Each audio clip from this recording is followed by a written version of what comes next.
Hi, this is Rob. Welcome to another episode of the Fundraising Bright Spots podcast. This one is all about how to run a successful emergency appeal. My guest is Kusalaraja, who is Fundraising and Communications Director at Future Dharma, a small Buddhist charity that funds projects all over the world. Kusalaraja came on our Major Gifts Mastery training, and part-way through the 6-month programme, he discovered he had to respond to a genuine crisis.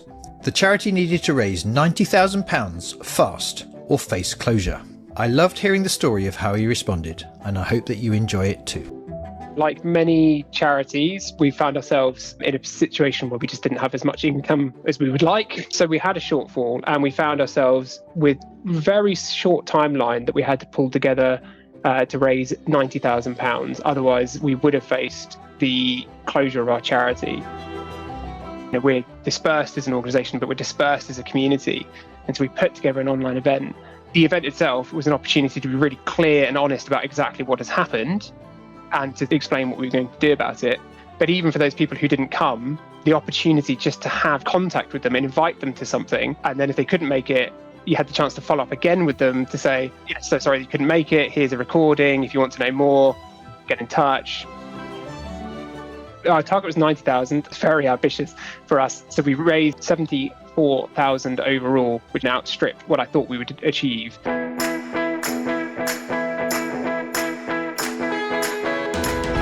Thanks for making time to chat, Kusalaraja.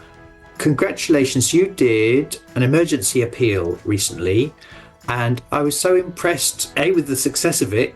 Your organisation needed some funds and you managed to create this appeal very quickly and it was successful. I would love your ideas about how you achieved that, and it might just help some other organisations that need to do something similar. So before we start, what's your name and what's your job? My name's Kusalaraja. I'm the Fundraising and Communications Director for a very small charity called Future Dharma. We're small, but we deal with Buddhist projects that we fund all over the world. And it's a very important organisation. I've really enjoyed getting to know it a little through our Major Gifts Mastery programme. Today, I'm just interested in this story and what I can learn and maybe others can learn. The headline to the story is, for things beyond your control, the organisation had a shortfall. Could you just tell us the gist of that and what the result was? I guess, like many charities, we found ourselves in a situation where we just didn't have as much income as we would like. It's probably quite a common thing to happen. And there's a few things. We're a small charity within a fairly small community, being a religious charity. It's a particular sort of set of circumstances. Anyway, things within our situation meant that people were just finding money a bit tight, actually. And other things that people were giving money to, I guess. So we had a shortfall, and we found ourselves with a very short timeline that we had to raise £90,000. Otherwise, we would have faced the closure of our charity. And so it meant taking basically two kind of main steps. One is making some cost savings within our organisation, but there was also no other way to get around the fact that we needed to raise a big sum of money, and we needed to do it very quickly, both in terms of because we needed that money to run and to give the grants out, which is part of our main reason that our charity exists, but also to get back to a place where we could give confidence that we would be functional and viable for the future to our supporters. Yeah, that makes sense. So congratulations that you were successful. I'd love for the rest of this conversation just to be me picking your brains on what you think are some things that were valuable in achieving this result. So where does your brain go to first? Is one of the first important chunks? Yeah, I had massive advantages that I was doing the course with yourself and had access to a coach at the same time, because I wouldn't have felt quite as prepared to do this without that. And I think the first thing that stands out to me as being incredibly helpful is about making just the right preparation. I guess because also, you're under pressure, you've got to respond really quickly. And probably, my temptation was just to get running with something, just anything, just to try and get something out there to try and get some money in and make an impact.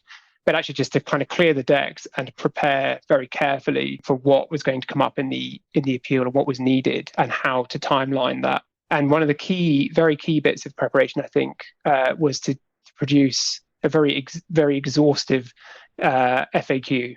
So to go and think, what are going to be the questions that we're going to be asked?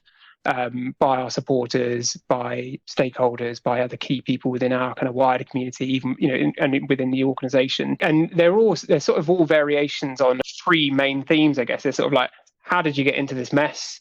What are you going to do about it? And how are you going to make sure this doesn't happen again? With a mixture of different ways to break that down.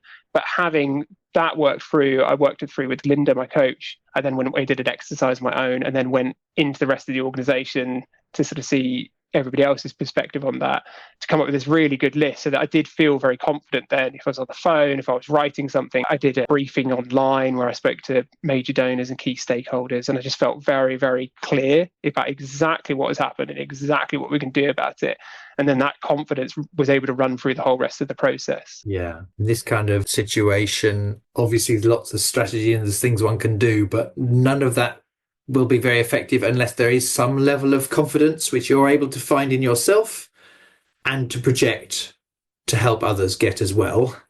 If those are in place, then these other conversations or case for support or whatever can succeed. If that confidence isn't there, then it's very, very difficult to encourage someone to have a faith and make those generous donations themselves, and also the colleagues. So that makes sense. What else? Yeah, I suppose next for me is about having a really clear timeline. So what are you going to say and to who at what point, and the way to manage that over time. So the way that we did that, I mean, it's probably quite a common approach, but to just get very, very clear and get down to real detail, down to the weeks and days and how it's going to unfold. But, manage my own time, my own limited resources effectively to get the message out in a well-managed way.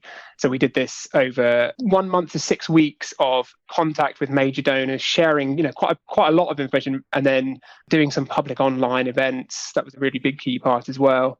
And then moving into a public phase. And again, the way that public phase unfolds up to the sort of final point of thanking and congratulations, celebrating the achievement at the end. And then within that, was there an element of deciding who you really needed to get alongside more to have more two-way conversations? And if so, please share anything about how you decided that bit. Yeah, so probably like most places, it did exactly that. Yeah, so part of that preparation and then the timelining was, who we're going to talk to when, and selecting very clearly people. I mean, we're usually running an end of year appeal. At this situation just happened to coincide with, we could turn our end of year appeal into an emergency appeal. So we looked at people who regularly responded to our emergency appeals and given more significant gifts, and also people who regularly respond when we ask and give large contributions. And so for some of those people, depending on what we knew about them, we determined whether just to reach out to them individually. And then I sent an invitation. Again, this is a great thing that came out of the advice from Linda, from my coach, was to put together an online event. We're dispersed as an organisation, but we're dispersed as a community. And so we put together an online event. The event itself was an opportunity to be really clear and honest about exactly what has happened and to explain what we were going to do about it. But even for those people who didn't come, the opportunity just to have contact with them and invite them to something. And then if they couldn't make it, you had the chance to follow up again with them to say, so sorry you couldn't make it, here's a recording. If you want to know more, get in touch. It gave extra points of contact to have time with those donors, those key people we wanted to have a conversation. And I definitely had significant donations that just came off the back of inviting somebody to an event like that. That's really interesting. And we don't need to know exactly, but roughly how many people did come to the event? How long was the event? Really top line. I'm guessing there was no fee or donation required to attend the event. It was a free event. Can you just really top line paint a picture of how it worked? Yeah, free online event. In total, we had something like 30 to 40 people attend out of a contact list of maybe 150 people that we invited to come online. It's for us pretty good attendance. We've not done anything like it before. We kept it short and succinct. So it was 40 minutes long, and we had 2 runnings of it. So an evening run and then a lunchtime run, and sort of build it kind of as an opportunity, like have a cup of tea, come listen, find out what's going on. It was actually so successful and so good that we're going to use that just in general anyway, to bring people in to have a conversation about what we're up to. Yeah, that's fantastic. And within that, you were telling the story of where we're at, what challenge we face, reassurance about in answer to the other questions you mentioned earlier, and the opportunity, if you want to help us with this, solve this challenge, and if you want to donate, here's what you can do. And then again, opportunity to follow up after that. It sounds like that led this channeling lots of communication into this particular thing rather than lots and lots of emails and letters asking for money. Channeling anyone who could care towards this made quite a big difference, and that's strategically a key reason why the appeal works. Is that too strong for me to say that, or is this tactic was really crucial?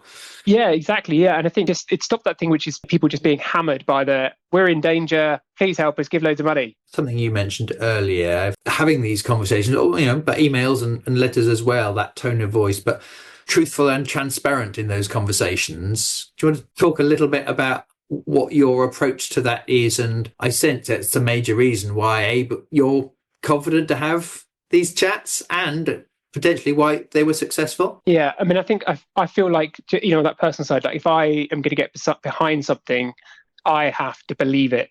I have to believe it. It has to be ethical. I have to be confident that it's truthful.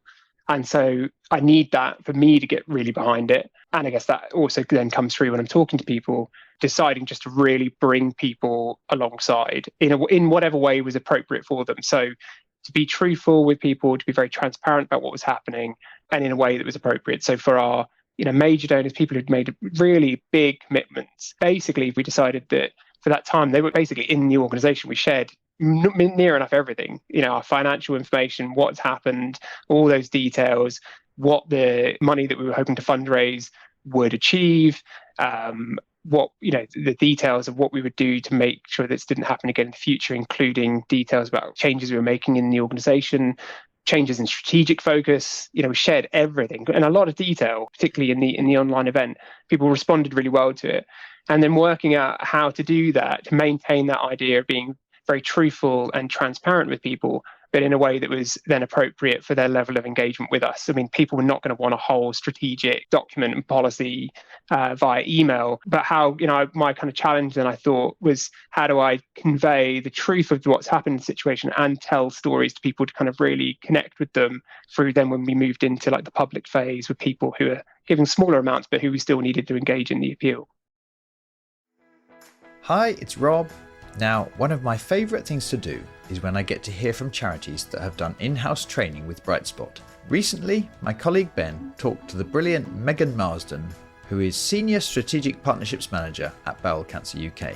Doing it has completely transformed the way that we work as a team. It's transformed our thinking, it's transformed our results. One team member said that since she has submitted applications using the magic formula, she has been successful in achieving donations from all but one of those partners, which is amazing. It's also led to an uplift as well with the confidence to ask for more. One team member specifically, we have a partner that has supported us for a number of years. She, as a result of working with Ben, thought she could ask for more. She did, and we've had the biggest donation to date. And I would say to anyone thinking about spending money on the Brightspot programme, do it. You will not regret it. If you're curious about exploring the idea of a bespoke team training session for your charity, for instance, our flagship course, Influencing Donors and Supporters, or our next level training packages in corporate partnerships, go to brightspotfundraising.co.uk/services. I think some organisations wouldn't have succeeded. They'd have been doing their best to cover all the details, absolutely got every T crossed and so on, but wouldn't have worked so hard to translate. A, for it just to be a 40-minute meeting is amazing to me, but B, within that, you must have been going top line and somehow bringing it to life with chunks or stories.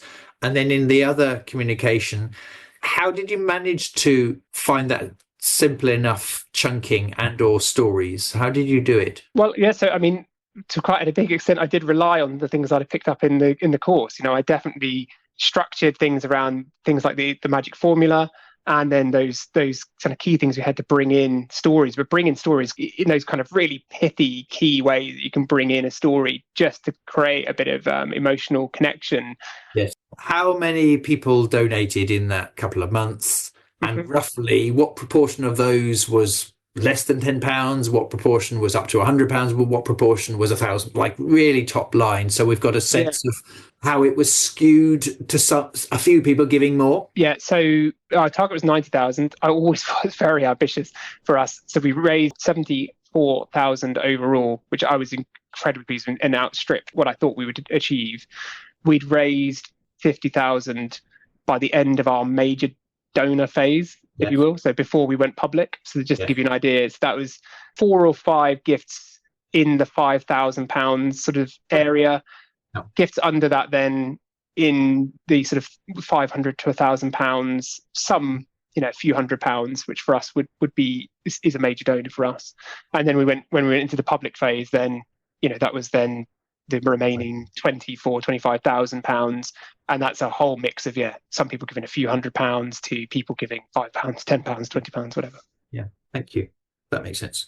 Anything else, just before we finish, that you found interesting as you look back on it? Is there anything you learned, really? Anything you discovered that's not necessarily obvious, or is obvious, but the cliche is right? You really have to do this thing? Even though being under pressure, take as much time as you can to truly be alongside. Don't just resist the temptation to go into panic.